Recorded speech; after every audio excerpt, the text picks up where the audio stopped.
Hey, what's going on? What's blinky? Let's get rid of these blinky things. Welcome to the Crypto Harlem live stream. This is your boy Gemini Matt. How you doing? It's Saturday, November 18th, and we are Crypto Harlem.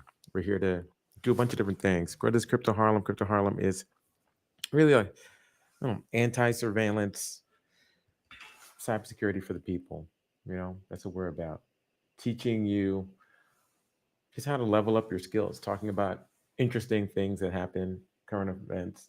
Um, One thing that we've been doing is we've been going through the book Hacks, Leaks, and Revelations by Micah F. Lee.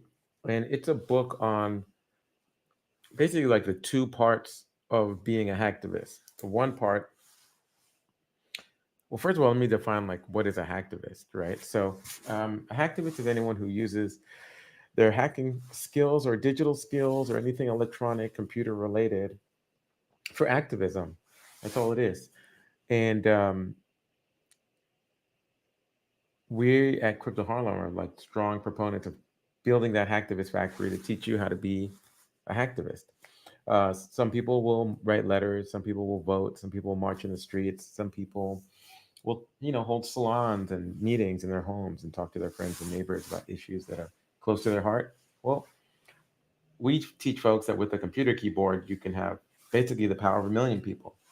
So you can add that to one of the other ways that you do things, that you're active and have action in this world. Or it could be your primary thing, but you need to develop those skills, and we teach you how to do that here. Um, and we've been looking at this book, which kind of breaks apart two phases in hacktivism, or one kind of hacktivism. Um, there's the data that becomes liberated, becomes free. It's like, no longer hidden, no longer covered. And there's different ways to get that data. Um, boop. Hey, what's up? Different ways to get that data. You can get it through like a freedom of information request. You can get it through public data being free, open, released. Sometimes people use digital crowbars and like grab the data and just like spread it all over the place. And there are groups that do that as well. But once the data is out, you still need to know how to read it, how to process it, how to go through it. And that's what Micah's book is about, which is great for journalists. It's great for researchers. It's great for people who just want to discover truths and want to learn how do we put together these puzzle pieces to make incredible pictures, right? And see stories, right? Because you need to learn basically how to go from like green text raining down like the Matrix into actually seeing the woman in the red dress. And we've been going through that. Okay, so the book is Hacks, Leaks, and Revelations, and you can get it at No Starch Press, which publishes a lot of technical manuals, but also occasionally will publish books like this one. Um, the actual website is nostarch.com/hacks hyphen leaks hyphen and hyphen revelations. And we'll put that in the chat right now in case you're interested in the book. It costs around $50 for the ebook, which isn't really out yet. Just put that up on the screen. Boom.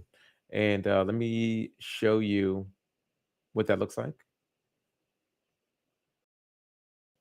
Boom. And while I'm at it, just a little bit of housekeeping. We're going to run for about an hour, maybe a little bit over that by just a few minutes. So buckle up. If you'd like a refreshment, we have that available for you through this new technology called the refrigerator in your home. So get yourself a snack because that's the best we could do. Okay, okay. I'm gonna put on some music so you feel comfortable. It's a little background audio. Um, I think we'll try to like continue the same kind of sound vibes that we had last time. I'm gonna put that on now. That also helps me because I feel like a pressure to speak when there's just dead air. Because to me, I'm hearing the whirling fan of my machine that's about to melt. Um, and so this just lets me like also remember I don't have to always be talking. Um, let's see, what's this one? These are all.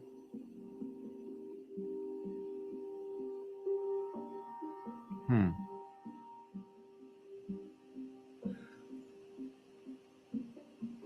So chill. It's almost too chill. Okay, we'll go with it. Why not? Okay, cool. Hopefully it's not too loud. And I'm gonna put my sound up a little bit. All right, you let me know whether you can not hear the music or can't hear my voice. If you're in the chat, so you're following us on Twitch or Facebook, then I can see what you write. I can like message back to you and stuff. It says on twitch.tv/cryptoharlem. And if you're not, that's fine. Don't worry. It's fine. I'm not upset at all, you know. You can follow us by clicking follow on whatever way you're looking at this, or bookmarking this thing. We're going to be doing this every week, 1 o'clock Eastern time, on Saturdays. And before we jump to the book, there was this article that I really wanted to talk about because I was enjoying it earlier today. And it was about hacker for hire operations, hacker mercenaries, you know. So let me see if I can. Let's see. Nope. It's a good one, but it's not the one.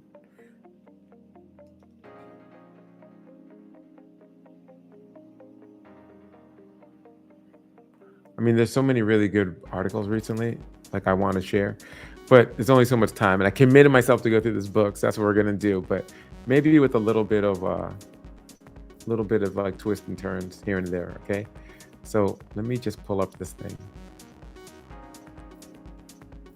Boop.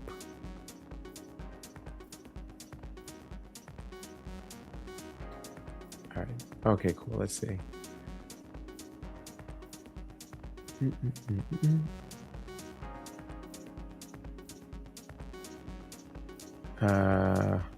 How an Indian startup hacked the world. That's the article. I want to go back here. How an Indian startup hacked the world. What a nice headline. You know, it's just like, and basically it's about these two brothers. They're not brothers, they're brothers, you know? Two brothers from India who were sitting around Domino's Pizza eating the chicken pizza, as one does, I guess, right? And they decided with their friends that they would start a company that would teach people how to do things that like they weren't learning in school, in class, that they're really interested in. And what that is mostly was offensive security, as we call it in cybersecurity, which is like hacking, you know, like what people think of the movies. Now, obviously, people who watch TV or movies, there's hackers in those things, and they don't realize how slow hacking is. It's so boring and so slow, but it really does work, and you really can get access to stuff. And they were using their hacking skills to get access to things they had no business getting access to, mostly like other people's inboxes.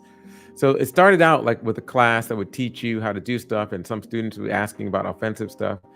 And then it turned into like a hey, you know what? We're just going to teach offensive hacking. Then it turned into we're going to start a consulting business, and we're just going to get into like hacking for hire or cyber mercenary, depending on what you call it, you know, or cyber attack for hire. There's a lot of different names. Some people just call it work. And so, yeah, I'm going to pull that up right now. You can see this article. I'm not going to talk about this too much because I'm committed to going through Micah's book. But I thought, you know, after watching a couple of, archives of the stream, which, by the way, you can watch the archives on Twitch. You also can watch the archives on YouTube. There's a Crypto Harlem link on cryptoharlem.com, and you'll see like all the old versions of this live stream. But let me just put this up here real quick. So here is a link I'm going to show on the screen, and that's down here in the corner. And I'll put it up on my screen so you can see this article. We're just going to talk about it real quick, talk about one or two other things, and then jump right back into this book like we've always been doing. Okay. So they got some cool graphics here. We've got some blurred out faces at a party. Okay. And here we see Anuj, and we see Rajat, the Care brothers celebrating up at a party in New Delhi. And there are a lot of different.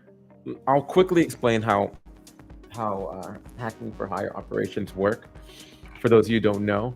And I also will take a break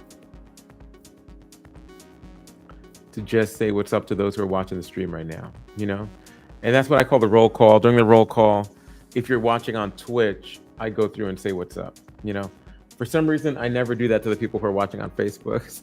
I don't know why, but that's what it was, and I'll just continue doing it that way. Sorry. So just saying what's up to Mark Zinks and Jason Pencer, you know what I'm saying, and putting some respect on their names. Oh no, I can see this thing is slowing down.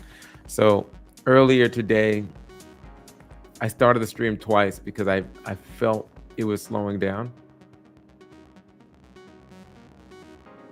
And it's really just like a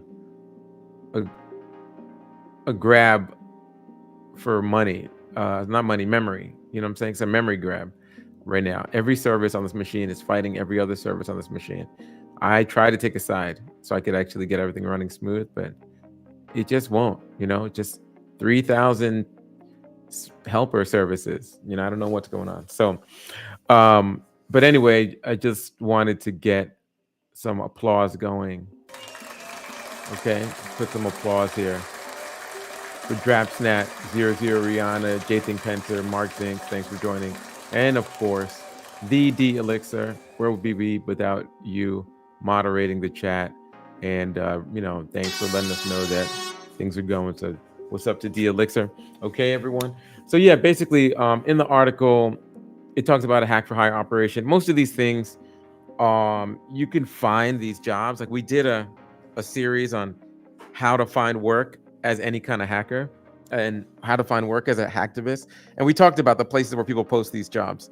And we talked about the kind of requests that you'll get and how most of them are like thinly veiled, super suspect and weird and like very shady. Like not good. Like, I lost my phone, and if I give you the number, can you tell me where my phone is? And it's like the request is coming from one country and the phone number is like not in a country that person lives in, obviously trying to get you to track someone. Don't do that kind of work. We're not, like it's just never going to end well. That's what I say. So look, if you develop these skills, you can do whatever you want with them. And that's what these guys were saying about their students. But they had a secret business on the side. They had actually a couple of them on the side. The difference between them and most of these jobs that like hack for hire jobs where people are just, it's a clearinghouse and you're just directly talking to some hacker who cannot be trusted and most likely lying or would just take your money. Or you're talking to a fixer or some kind of escrow service in the middle. What they did was they created their own escrow service. So you log in as a client, you can like see different, like a menu of services. You can be assigned a different hacker. You have a little chat interface where you can talk to that person. You can pay basically like PayPal style. Like it just was a very smooth web page didn't look that nice, but it had a little login. It had like an unassuming domain name, like things that people weren't really doing at the time. And it's how they were able to make so much money. They also worked for the Indian security forces. So Indian intelligence and security forces, which every country has their own hackers that work for the government. They didn't really have the skills, so they farmed it out to these guys. And so that actually ended up probably being, it was one of their first customers and clients. The thing that allows them to still operate basically with impunity. So, and kept them from really facing the worst of it, right? And they propped this thing up and it was running for a very, very long time. And the article goes into it. And, Reuters and the New Yorker both have been covering this particular group, right? But I think the cool thing was like how this article really dives in deep, you know what I'm saying? And the group was called like App-In or App-In, right? Which stood for, I forgot, it was like, it was something really cheesy. It's probably around the time of let me get to the pizza part of the article. Approaching Infinity, App-In. So it's like, sounds like a 90s hip hop band, but App In or Approaching Infinity. That's like the internal name of the company. And yeah, they set up shop and they were hacking everybody. They were hacking everyone from like, political leaders to heads of states to like corporate, oligarchs to activists, like they were just hacking people left and right. And just it wasn't super expensive. Here they have some examples of like the messages that the reporters found, because they got by the way, this story was created by a leak itself, which is the logs to the website that Appin had.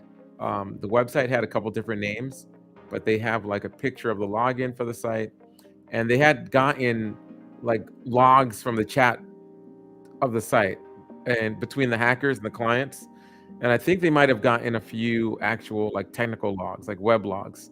So that's what allows this story to get it. And the story begins with a Native American tribe and an activist who's trying to like help get land on Long Island for his tribe. But then all of a sudden his email gets hacked and gets turned into a book. And that book is like handed out on site to people, right? On the res basically. And it just dismantles everything, he loses credibility. It starts seeding doubt. People are turning on each other. People get elected out of their offices.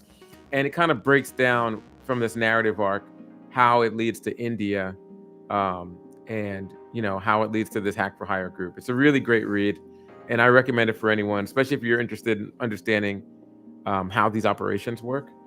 There's another great article similarly. And again, if you want like a log, I'm moving really quick. If you want to talk about this at length, join us on our Discord, which is a Crypto Harlem Discord.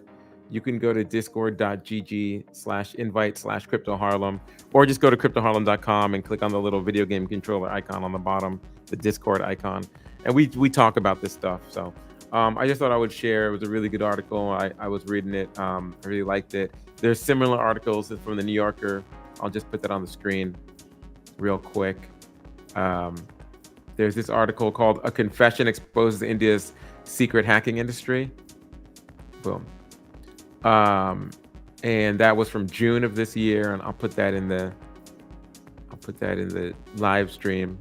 For those of you who watch the stream but for some reason don't join us on Discord, don't worry, not shaming you, just saying.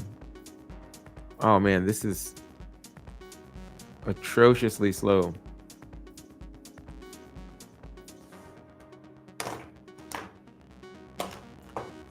Okay, here we go. Boom. Right there, that's the New Yorker article that's on the screen, and you can read that. And there's also another article in Reuters, which is called "How Mercenary Hackers Sway Litigation Battles." And it specifically talks about how lawyers and private investigators pay hackers to get access to stuff about, like obviously, like in the US, there's a thing called discovery if you're based here, where both sides, the defendants, which is one side, and the prosecution, or is on the other side, or you might say like there's a plaintiff and then there's a state or whatever. And it talks about it, cloak and gavel is what this whole piece is called. And it has this cool, I like the graphics that the way they depict hacking in Reuters. Props Reuters to your graphic designers, because you really make this stuff look so much cooler, because it's so dry.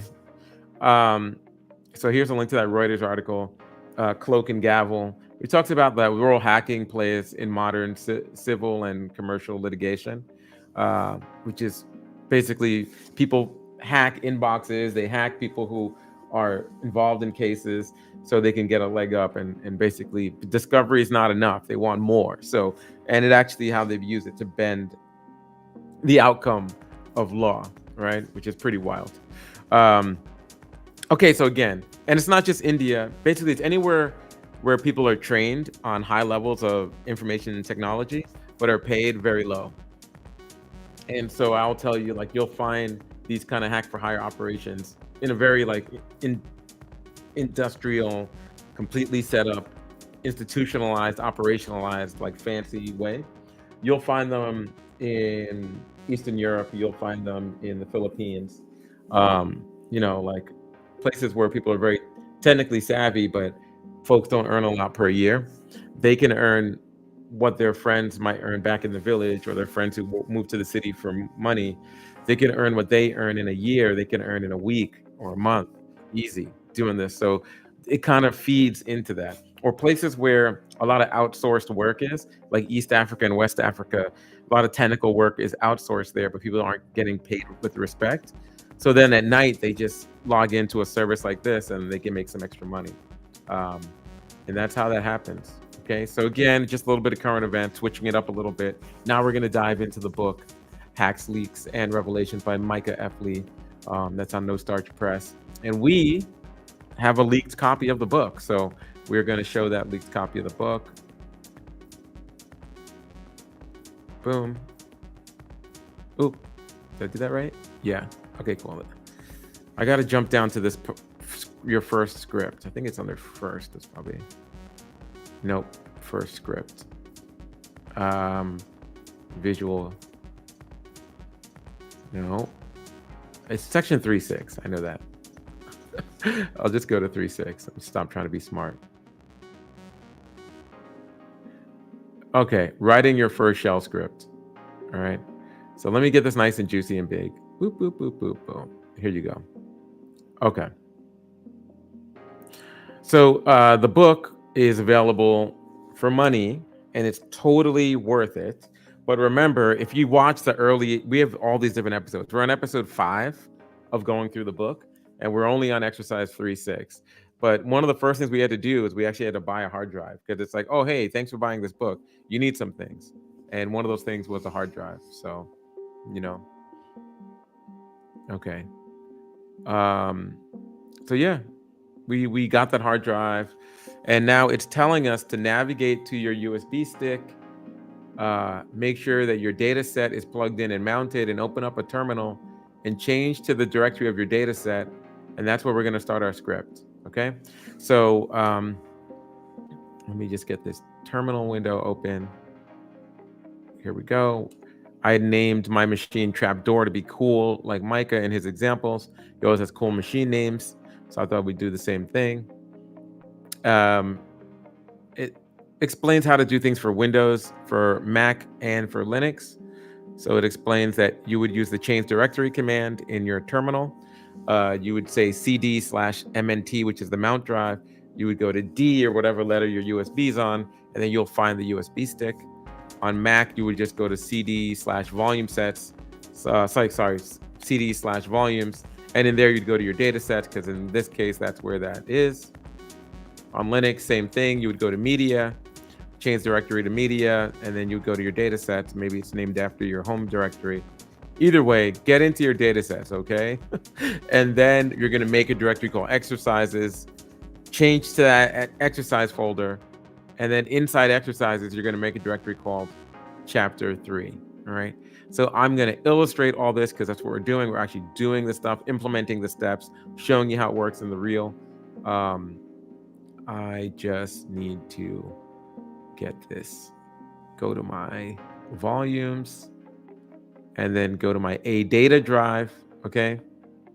And then in a data drive, no problem. I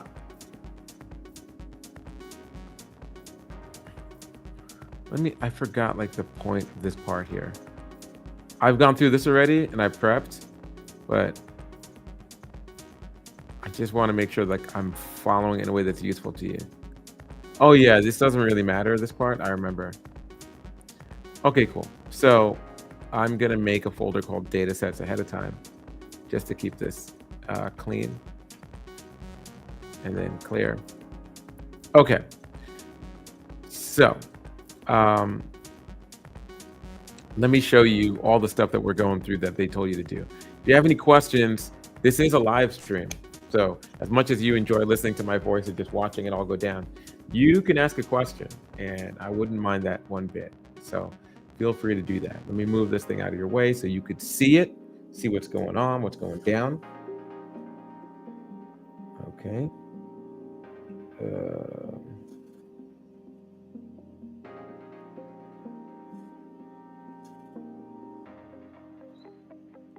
Okay.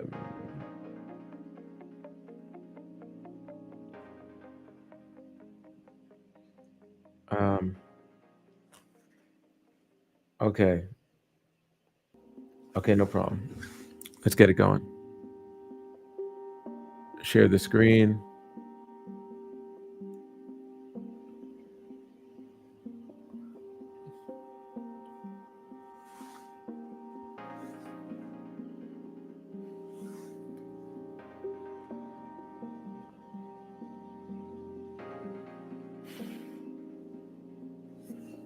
So we're in our volumes folder, and then we're going to go to our, we got the A data drive, and then we're going to go to data sets.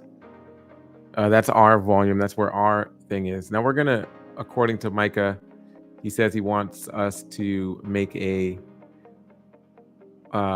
folder called, let me make sure I'm going the right place.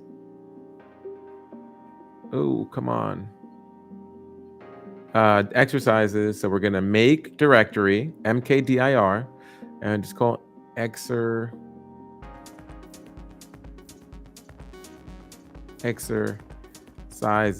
Okay.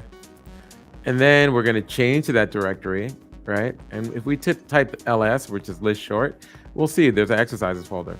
We just made that folder. We're going to go into it. Change directory to exercises. Now, notice I didn't type that. I did EX and I hit tab, and tab will autocomplete. And it's a way to just quickly type in stuff.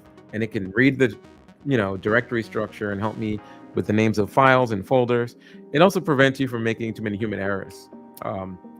And once I'm in the exercises folder, I'm going to make a directory called chapter. If I could only spell it, 3. And I go change directory to chapter 3. If I type ls, you'll see there's chapter 3 here. If I type pwd, which is print my working directory, it tells you my path. I'm in exercises, right? So I go into chapter 3. Boom. List directory, boom. Nothing's in here, it's empty. Print working directory, boom. I'm in exercises chapter 3. And here I'm going to make a workspace, okay? I think, make a workspace in chapter 3. And to do that, I would type the code command, and I would open the code command in this folder by hitting code space dot. And when I do that, it opens up Visual Studio, which I installed right before the end of last stream, right? So, and it's like, here, let me show you what I see.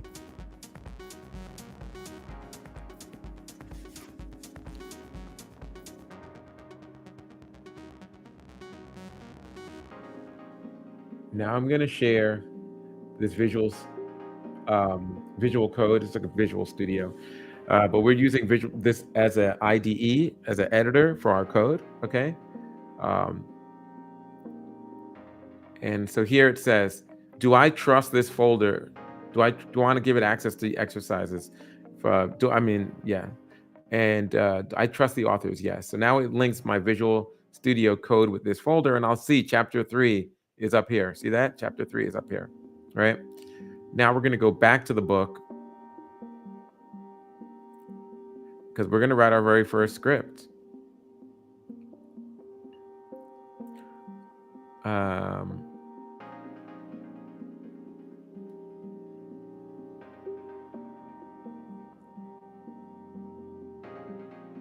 So in the book, Micah says each, like Visual Studio Code or VS Code, each VS Code window is called a workspace. And you can add folders to your workspace, which allows you to easily open any files in that folder or create new ones. To open a VS Code workspace from your exercises folder, run the command code dot, and that's what I did. Now, if the argument that you pass into code is a folder like dot, VS Code will add that folder to your workspace. Now, if the path is a file, like in exercise 3.5, we had opened example HTML, it'll open that file. Now, next, we're going to create a new file in chapter 3 folder. To do this, right-click on the chapter 3 folder, choose new file, and we're going to name our file exercise 3-6.sh and press enter. And this is where we are here. See, it says, that's what we're calling it. Now, this should create a new file that can edit.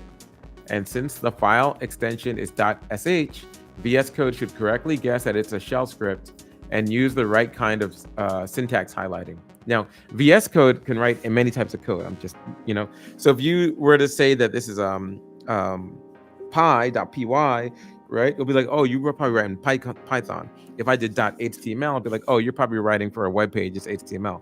So by doing sh, it's like, oh, this is a script. You know what I'm saying? So I know what this is. And it will just let you write this. Now the window gets split into two main parts. There's the Explorer panel on the left. It looks like files and folders. And then there's like the actual editor window on the right. That's what Micah says. And Micah shows a version of VS Code running on Windows 11. And boom, there it is. The right click on chapter, put new file, exercise 3-6, right? .script, and we get line 1 of our script. And then we're going to write our first script. And in it, Micah has this bash script, and it's hello world. Now, every programming language, no matter what it is, when you learn your first executable piece of code, you always have to say hello world. Then anyone who's taken a computer programming class will know that hello world is the very first thing. And it's the very first thing any computer says, any programming language ever says is like hello world. Kind of like when you learn 3D graphics, like I know 3D graphics, a kettle is the first thing you make, like a tea kettle, right? You always learn how to make a tea kettle. It's just a traditional thing that comes from that part of computing. Computing's full of all this weird cultural stuff that gets passed on forever. And once it's out, like once it's maintained or created, like we just keep doing it. So that's how it is. So we're going to do this. We're going to write this script. Now, when you're doing this and you're following a book or any programming book, do not copy paste. Actually type it in. It'll give you muscle memory. It'll make a part of your brain know how to do this. But if you copy paste, a part of your brain just knows like Command C or Control C, Control V, whatever. You know what I'm saying? All right, let's go. So let's get back to VS Code and let's go ahead and write that shell script. We are writing shell scripts, okay? I bet you didn't think you were going to do that. Now, then we're going to dissect it and we're going to talk about like what this is and what shell is and what an interpreter is, all under Micah's more than credible and proficient explanation. Okay, so let's get through it. Let's go. So we're going to switch over to the editor, but we're just basically going to enter the script and go through the same thing. Yo, Maddox is in the house. Lucy Parsons Lab is in the house.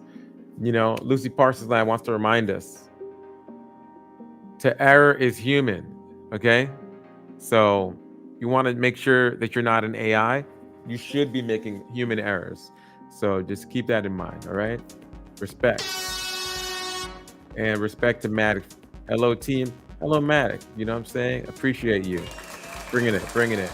If you participate, you're going to get shouted out. You're going to get some respect. The Elixir says, hello right back at you. Okay. So appreciate you. All right. Let's put some sharing on that.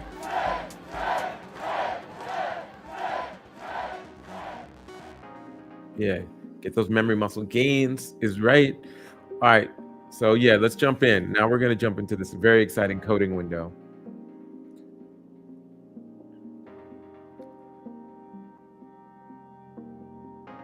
So according to the book, we're going to right click on chapter 3. We're going to go to, we're going to go to new file. I mean, it's right. Like all this stuff is like looking at the Windows 11 version.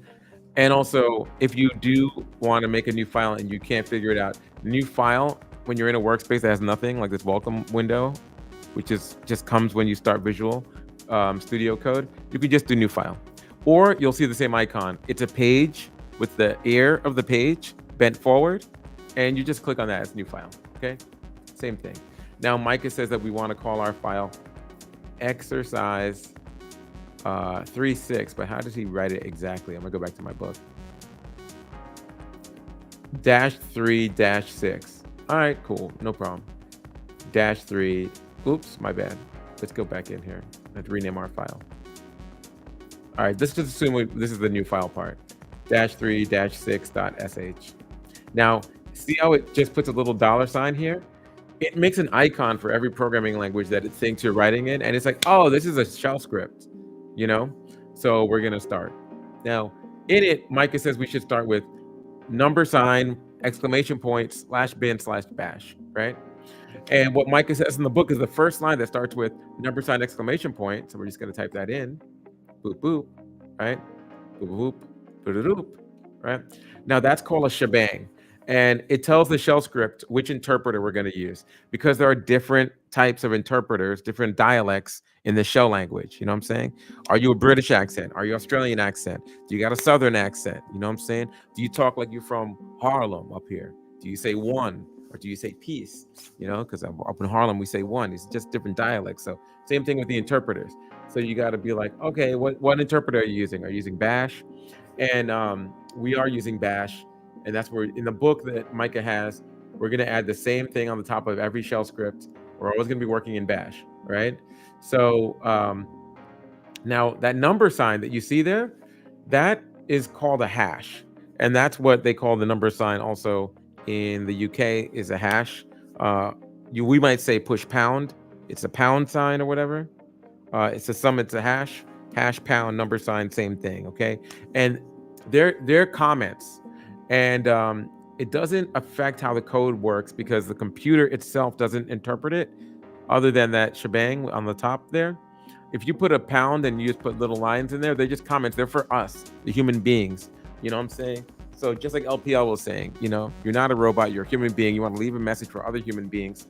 Sometimes code is 1 line. Sometimes your script is 10 lines. Sometimes your script is 10,000 lines.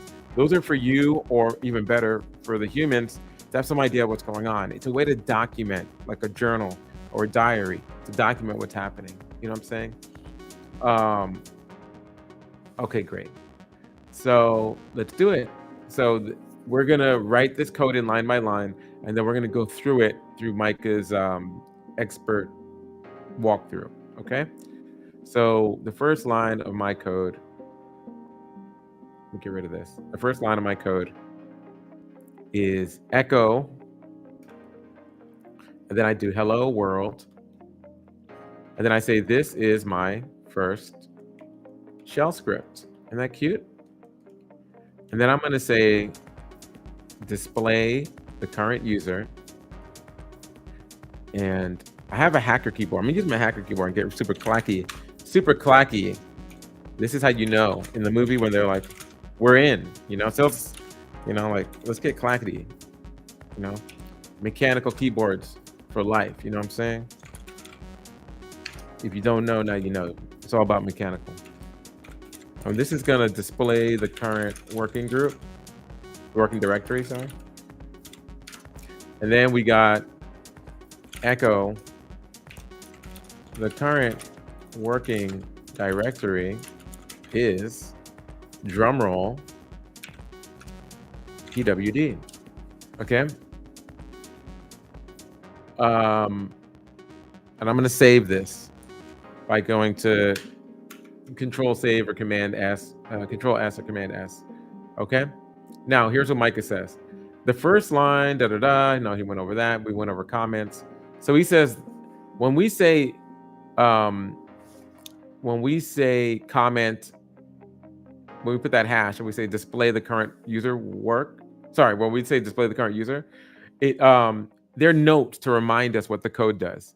And anyone else who doesn't know the code could use that to have a better idea of what happened. So, you know, there is a thing called technical documentation, which is an actual working like narrative. You're writing like, hi, I wrote this code. Here's what it does. Sit down, have a cup of coffee, blah, blah, blah, blah. But in the assumption that the technical documentation might be missing, or maybe to even give you some basic steps to like little flags or milestones, it's always important to code your work and put that in there, you know. Yes, it makes your code longer, but there are things that we use in programming that strip that stuff out. And so it makes it so, you know, it's just for the humans. Okay.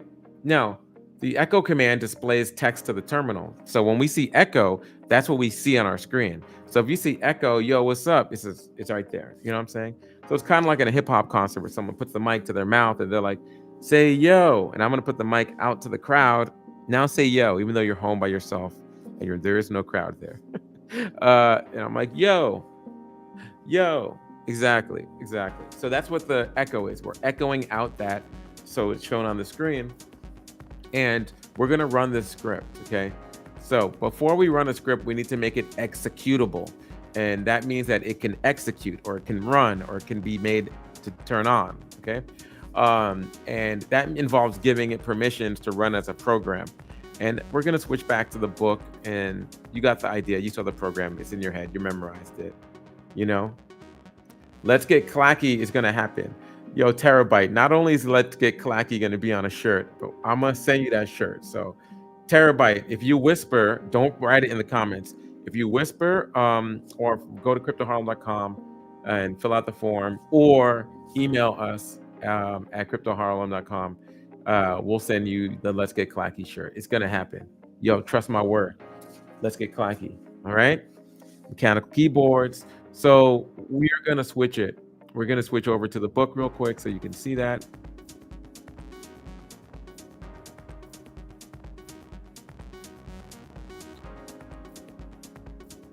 Boom. Now here, Micah's like, let's run the script. We just made our first shell script. This is really exciting. I think this deserves the children screaming in joy. Give me 2 of those. Like, when you're a hacker, you're writing scripts. It's just going to happen. And when you're an hacktivist, it's script this, script that. In fact, throughout this book, it's a lot of script writing. And we just did the first one, but it's not done yet. We haven't used it. We haven't flipped it. We haven't executed it. And what Micah tells us is we need to change the permissions of this file to let the computer know that this isn't just a document that we can read. This thing needs to run. It's a program, okay? And to do that, we type this command. We say chmod, which is, like we're going to modify the permissions on here. So we're going to change those, right? So we're going to chmod, and then what it tells us here is the permissions we want to change, and then the file. So in the real world here, we say chmod plus execute plus executable, right? So we're going to plus X to make it executable, and then we're going to give it the path to the actual script. And we learned previously that there's a thing called a relative path, and there's an absolute path. Relatives, like relative to where you are. Absolutes, like it works no matter where you are. And we have this little relative path here. And when we run that, it appears that nothing happens, but I'll show you that it actually flips a flag, flips a switch, and the file becomes executable, And then we can do this thing called /, right? Which is actually a slash dot. You might have seen that one of the first forums on like programming and answering question answers, whatever. And there's also a news blog with /dot, same thing. So that // is a /dot. And we're going to have chapter 3 executable 36sh. And when we do that, it will run our program. Our script, our little script that didn't exist when this stream started, that little, there it was, a little glimmer, a little shine, the apple of our eye. It will tell us who we are, and it will tell us what folder we're in. And I'll show you this in terminal. And get ready to see our baby take its first steps. This is really a joyful moment. You know what I'm saying? So, are you ready to watch this happen? Yeah, of course, suspense. Okay, so let's go. It all starts with switching back to the terminal window, which I think is over here. Okay, yeah. So now we're in our terminal window, and let's get at it. So you'll notice that when I list here, list short, there it is, our script, exercise 3.6 script. It wasn't there before. And if I say list short, but I give it the flag for long, right? Boom, I can see some stuff about this script, and I can see that it was made by me, M to the Mitchell, right? And it has a lot of, it's read here that let me make it a little bit bigger. So it's a little bit bigger. Okay, so let's pull this in a little bit. Oh yeah, that's what I wanted. Let's get that zoomy zoom. Okay, so let's get like there. Okay, now you can see that this RW means that I can read to this and I can write to it. So I can read it and I can write. So I could open the book and read the pages. I could tell like my pen out and write. So that's how I'm able to code into this script. That's what we were doing with visual Code, Visual Code Studio, right? So VS Code, no problem, right? VS Code, Visual Studio Code. Anyway, you know what I'm saying. And then we see that I can't execute. There's a minus there. And then for people who are not me, but the group that wrote it, if there was a group that wrote it, the staff, they can read it, but they can't write to it. It's mine. Can't write to it. It's mine only, right? And then the world can read it, but the world can't write to it, and nobody can execute. No execute, right? So what Micah says is to run a program is to execute it. So we got to change the permissions. So what we do is we take out our clackety keyboard and we say, let's get clacky, baby. And then we put in our file name here, boom. And then we hit enter and boom. Now, it doesn't look like anything happened, but a switch was flipped. And when we look at that again, we look at that list and we look at it long, you'll notice that these X's are in there. Like DMX is going to give it to you right there. See that? When DMX was saying X was going to give it to you, what he's talking about was permissions to execute. People don't realize that he was actually really into software engineering. DMX, rest in power, DMX is from Yonkers, New York, not from Harlem, but we like to claim them. Anything uptown, anything above, we'll try to claim. From Getty Square neighborhood. And he started out as the name Devilman X, but I think it was a good marketing idea not to call him the Devilman, because in some places that's not going to fly. So DM was just didn't stand for anything magically, and he became DMX. And they also said, yo, X, and he was like, yes. And they were like, yo, X, you know how you like to write that code? And he was like, yes, I like to write that code. And they were like, yo, maybe this song, don't say I'm going to give you executable permissions. Maybe people will just know that. You can just say, I'm going to give it to you. X is going to give it to you. He's going to give it to you. They'll just know. And it was a good move in the studio for DMX never to reveal his software engineering skills. So that story may not be true at all, but you heard it here first.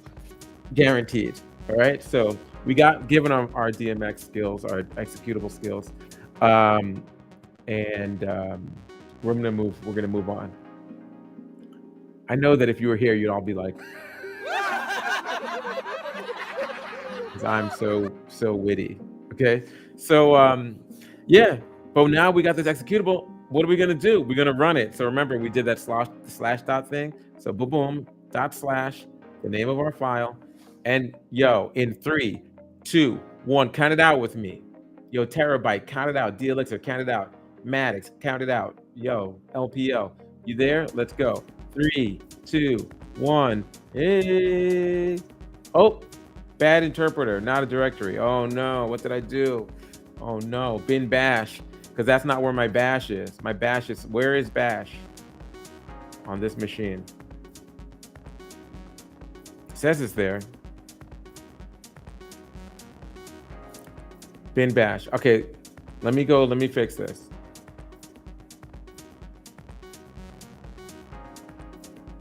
Let me go fix my script. So sad. Was this a setup? Did I purposely do this for Mac people? Maybe I did. Okay.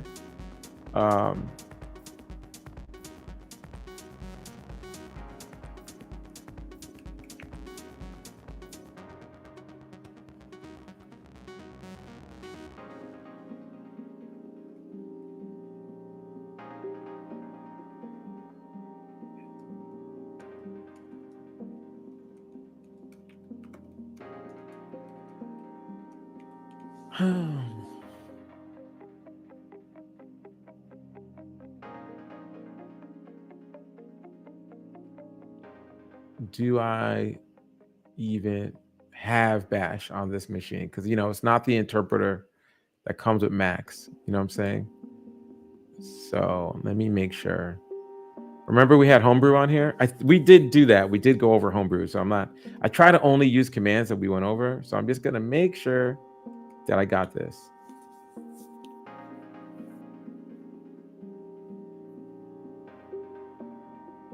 Oh, I didn't update my brew. Oh, so many outdated casks, so many formulas, just a sloppy scientist. That's what I am. Okay, here it comes. Let's pour that 5.2 bash. Okay, cool. I might need to make a new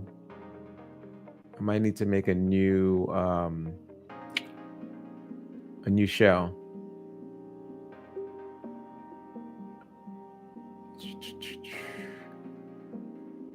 Let me see. Even where is this, by the way? I'm pretty sure. Let me see.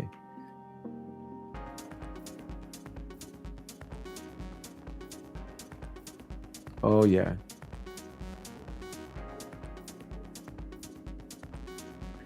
Oh, yeah. Bash 5.2 is there. Okay, hold on. All right. Highly likely this will not happen to you, but just in case, let's just get that in our shells. Put in my password. Okay. Clear that out. All right. Where am I? Okay. Now let's try this again. Count it out, baby. No. What did I do wrong this time? Let me think. Let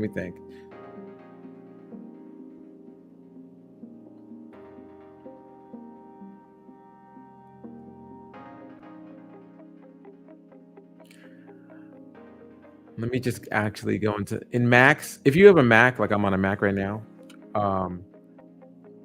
depending on what version of the operating system you're on, in users and groups,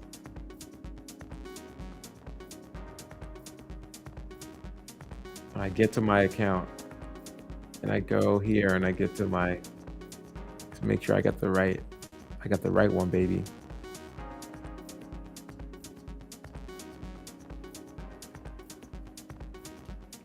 Change my shell. What?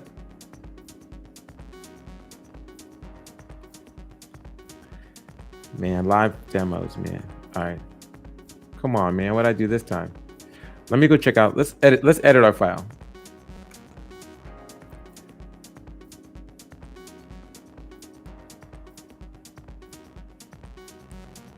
Here, let me do it like this.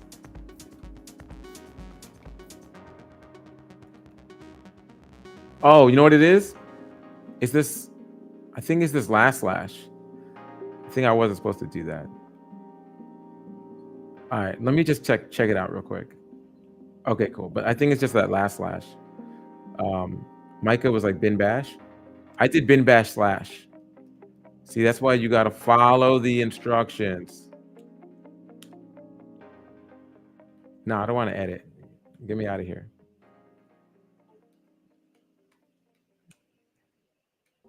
Definitely don't want to record. Okay. Let me try it. Yeah, it was that last slash. I was bugging. Okay. Pretend none of that happened. All right. Yo, we're gonna count it out. 3, 2, 1. Exercise. Boom. It says this is my first shell script. The current user is M Mitchell. The current working directory is exercises chapter 3. We did it. Our script ran. I put a slash at the end when I didn't need to. I didn't follow Micah's instructions because I made a human error. So at one point I made, LPL was right. I just proved LPL correct. I also followed my own advice, made a mistake and learned from it. So, yeah, hit me up later, LPL. All right, peace. Terabyte. Appreciate you. So anyway, we just ran our first script. We did it. And this is opening up a lot of important stuff in the book. Let's go switch back to the book before we bounce.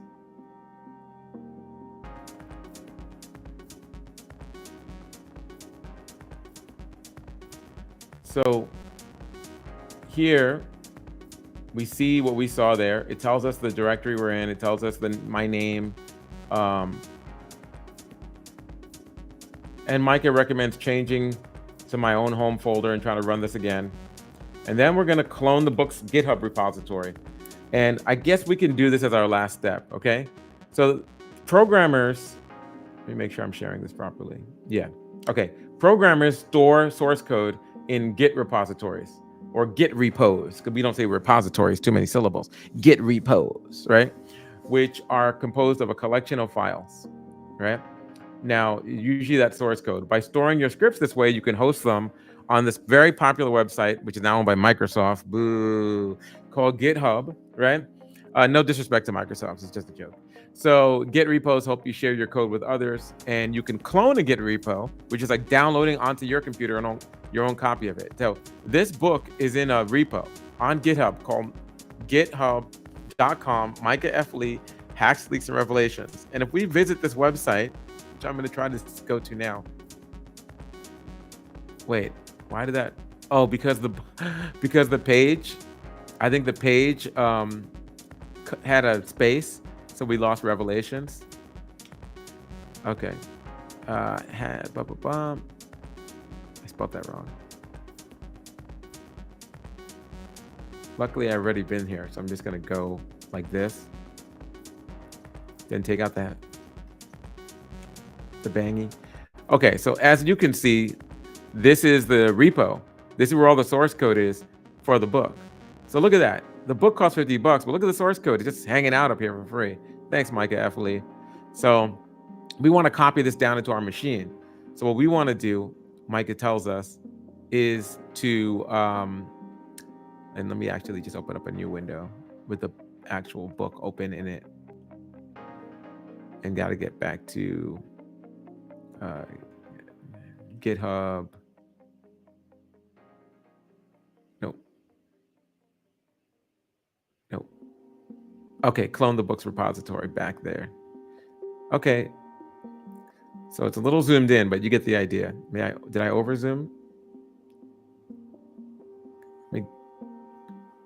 Maybe. So we're going to clone the books repository. And to do that, all we got to do is make sure that we have Git running on our machine. So we'll type which Git in terminal. And if we don't have Git, we'll install it using Homebrew. So we'll do brew install Git if I'm on a Mac. Now, if I'm on a Linux, right, or I'm on the Windows, like, Linux for Windows, we'll do, so the Ubuntu that comes with Windows WSL, we'll do sudo apt install Git. So Mac people, brew install Git. Windows and Linux people, sudo apt install Git. You'll get Git, right? You'll go to the datasets folder, and then we're going to run this command in the datasets folder, and that will pull down the entire repo, okay? And then it'll be a wrap. So I'm just gonna not copy paste. I'm gonna follow my own advice, get that muscle memory, and I'm gonna type this in the terminal. It'll pull down the entire thing, and what we'll see is what's in GitHub here. See this GitHub thing? Appendix B, Chapter 1, Chapter 10, Chapter 11. We're going to get all of that downloaded right into our machine, okay? So let me show you how that's done.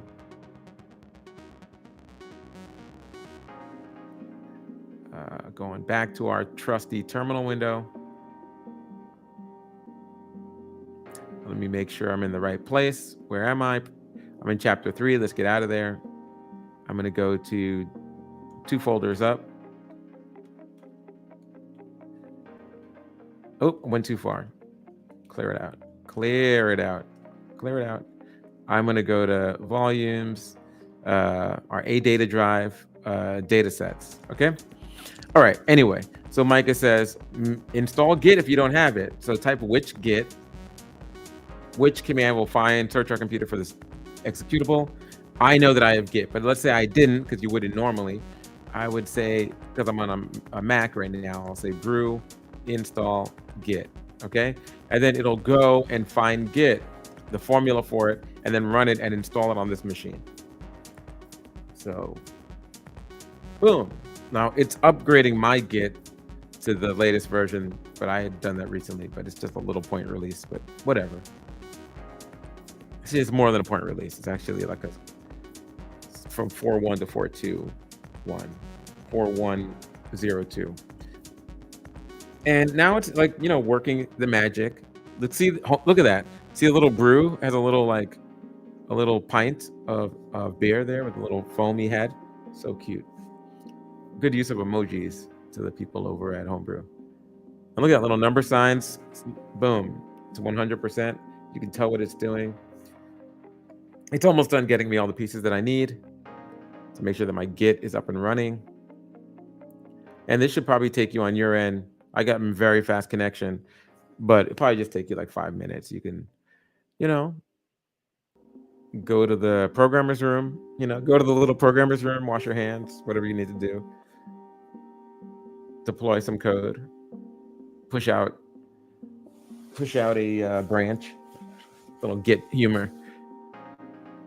Somebody out there is loving the Git humor. They're like, you said that you push out a brand. Okay, so let's see.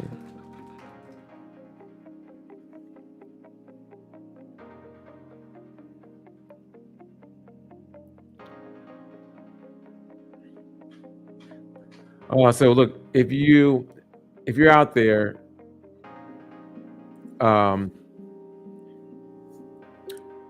and you are doing this with me, because you could do it if you have homebrew. It's fun. It's nice to see all the little binary files get downloaded to your machine, compressed, get uncompressed, then get executed, and then I had some dependencies that I need. So here's with installing dependencies for OpenJDK. So it also knows what you need for make this work, that it's relying on to work, that it's dependent on to work. And those are called dependencies. So I needed to get some dependencies. I have some older libraries and I have some uninstalled pieces of this. And so instead of it like frustrating me and like trying to work and the thing it needs to lean on isn't there, it just knows that. And so right now I'm just getting some additional certificates for HTTPS stuff. I'm getting some different pieces, different things that it's dependent on that I didn't upgrade, I didn't, properly have, like GNU util. So it won't take you this long when you're doing it yourself, because you're gonna have brand new versions of all this stuff. All these libraries will be shiny and clean, not covered in dirt and rust, like on this particular Mac. All right. So this is, if it takes like another, I really just want to just pull down the repo. There's no speeding this part up though. This is just on me for running old libraries on this machine, which is really a no-no. I really need to just go ahead and do the brew update and upgrade my stuff. Yeah. So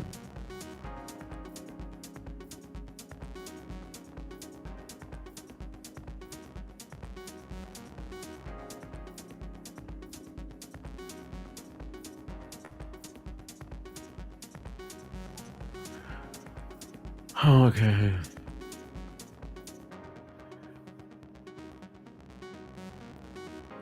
Oh man, like this is gonna. All right, let me switch this. Let me switch to something else while we're waiting for my libraries. So sad. I feel like there should be a sad trombone, so I could be like, oh, I should have updated my libraries. Um, we can talk about the Citizen Lab Dark Basin report while we're waiting.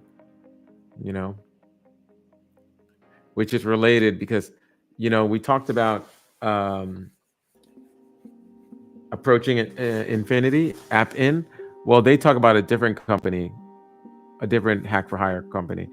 Strangely, it is also in India, but it could be anywhere, and it's called Beltrox Infotech Services. So if you see app in, like, people still have this stuff on their LinkedIn, not like we're hunting them, because we're not. But if you work at Beltrox in LinkedIn, or you worked at Appin, you were doing bad things. You were doing the hack for hire stuff. It just basically, you got that in your resume, and I got questions. I got questions about your views on human rights and what you will or will not do for money. Yo, I had to update so many things. I had to update my SQL. I had to update my Python. Yo, I get so many things that but we can move forward. Git will work. It's just like, while we're here, let's update all your pieces. You know what I'm saying? So let me just go over to this window. It's still updating, but we're gonna move to the correct window, which will look like this.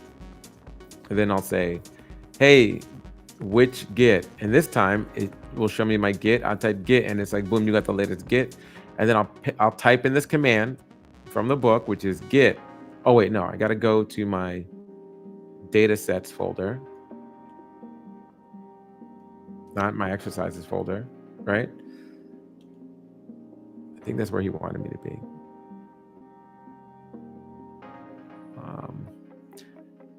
Yeah, in the dataset folder, run this command. So I'm going to do it. It's git clone hacker keyboard, clickety clackety clackety clack clack clack, right? Ooh. And then I'm gonna go github.com. Hope you, am I sharing this correct window? Let me just double check. Yeah, github.com. And then it's Micah F. Lee hacks, leaks, and revelations.git. And look, it's cloning it. So, oh, it wants me to log into my GitHub. Oh, see, this is not an, oh, I'm so sorry about this. This is just like a me type thing, you know? So, username for GitHub. See, he hasn't been saying anything about that. Well, let me see. Oh, come on, man. Okay, well, if this happens and you have an account on GitHub, this is where you put in your username, which I think is Gemini Matt. Ask me by name. Then here's where I type in my password, which I have no idea what it is because I don't know any of my passwords. They're on my password manager. Because I walk the walk. You know what I'm saying? I follow my own advice. So let me go ahead and put in here, logging into my password manager.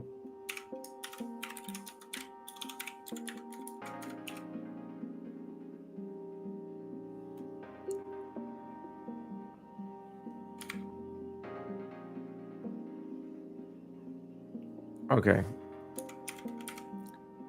GitHub. What is my GitHub password?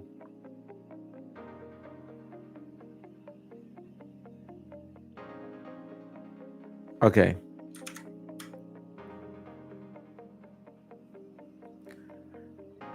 Okay. Okay, I think this is it.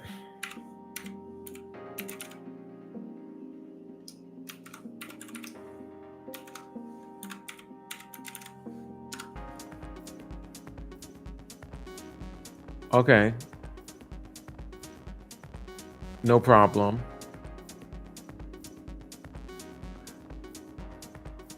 Yep. Passwords. First of all, oh, I see. Maybe I had the password because I have a typo in here. That's probably why I had the password. Hold on. Here we go. Yeah, no password needed. Look at that. Human error, man. I'm not an AI. I said revelations with an H here. See that? Let me highlight my mistake. Boop. So there you go. So see how fast I came down? And now if I look in here, and we're going to end soon, I promise. I have now a folder called Hacks, Leaks, and Revelations in my data sets. I want to go in it. Look at that. All these chapters, just like we saw in the GitHub window. And just to refresh your memory.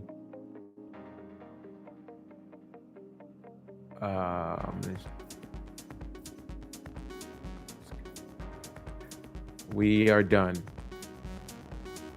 Because we see this. Look at that. All those chapters, all those files, okay? All right, so look, what do we learn here? Typos. When you're in terminal, you're going to make mistakes. You'll learn from those mistakes. You're a human. You're not an AI, okay? That's what we learned. All right. Thank you, Terabyte. If I'd only checked the chat, I would have seen the typo. It would have been a whole minute ago. Appreciate you, okay? So let me just do a quick roll call before we bounce because what are we without you? You know what I'm saying? Hope you're leveling up and you're learning this Hacktivist life step-by-step, chapter by chapter with us. So to the folks out there in Twitch land, yeah, I'm talking to you. Thanks for hanging with us. I appreciate you. Have a good weekend. Check out the archives.